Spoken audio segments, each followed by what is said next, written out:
کریں کہ social media پہ اس کو اسپریڈ کریں. فیس بک ہیں, ٹویٹر ہیں, اسنیپ چیٹ ہیں, جتنے بھی سوشل میڈیا پلیٹ فارمز ہیں. اور اخیر میں سوشل میڈیا کو یہ چیز بتا دوں کہ اب سب سے بڑا خطرہ جو ہے نا وہ آپ سے ہے, ہمیں نہیں ہے. ہم آپ کے شکر گزار ہیں کہ آپ کے طفیل جو ہیں, ہمارا خان کا پیغام جو ہے گھر گھر پہنچ رہا ہے, لیکن عنقریب جو ہیں یہ آپ پہ وار کریں گے, آپ کے لیے جو ہیں, یا چونکہ قانون تو ایسا کوئی ہے ہی نہیں, اور ابھی کوئی پارلیمان ہے ہی نہیں کہ کوئی قانون بن سکے, تو غیر قانونی طور پر وہ کریک ڈاؤن کریں گے, اور اس کریک ڈاؤن کے نتیجے میں آپ کی آواز کو دبایا جائے گا. لہذا ہمیشہ جو ہے نا تاریخ اور دنیا دلیروں کے ساتھ ہوتی ہے, ڈٹ جانا ہے آپ نے. ہم آپ کے ساتھ ہیں, آپ کے کیسز بھی لڑیں گے.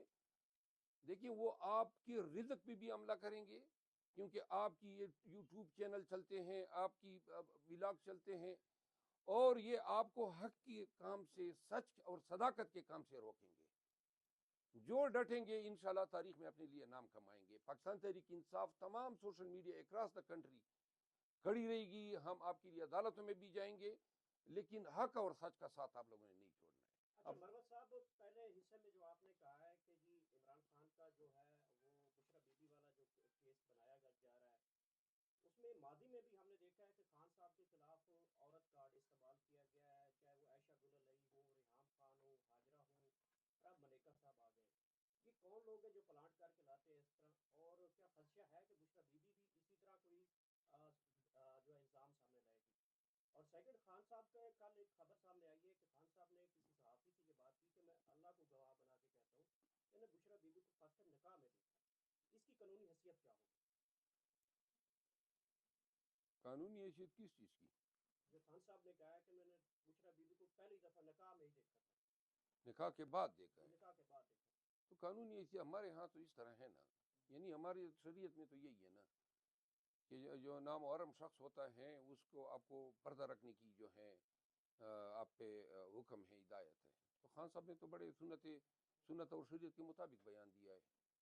دوسری بات یہ ہے کہ یہ خان صاحب کی جو کردار کشی ہے, اس کا سلسلہ جو ہے یہ نون نے شروع کیا تھا, پی ایم ایل این نے شروع کیا تھا, اور اس کے لیے بڑے بڑے انہوں نے لوگ ہائر کیے. یہ نون کا ہی تسلسل ہے. یہ اتنی گھٹیا ذہنیت اور اس لیول پہ آنا, یہ ان کے علاوہ کوئی اور ہو ہی نہیں سکتا ہے. تو جتنے بھی کتابیں لکھوائی گئی خان کے خلاف, کیا کیا حد انہوں نے کراس نہیں کی, اور ہم نے کیا کہا کہ بھائی اور کتنا گرو گے. ہمیں یہ اندیشے ہیں کہ یہ مزید گریں گے, اور کیسے کرداروں کو سامنے لائے گیا. ریحام خان, تھوڑی سی حیا ہوتی ثورت میں تو اپنے جو زوجیت کے ایام ہیں وہ عوام پہ اشکارا کرتی. اس طرح یہ جو آخری کوئی ڈانسر یا کوئی ایک آنٹی کا کردار ادا کرنے والی ایک, ہاں وہ سیدھا سی ایک خاتون کو لایا گیا, اور وہ کیا یعنی اپنے نمبر, یہ اس طرح تو 20 اور آ جائیں گی, اور یہ میرے خلاف بھی آ جائیں گی. اور جناب اس نے جی, اب آج کل ہم کسی کو بھی واٹس ایپ پہ جواب بھی نہیں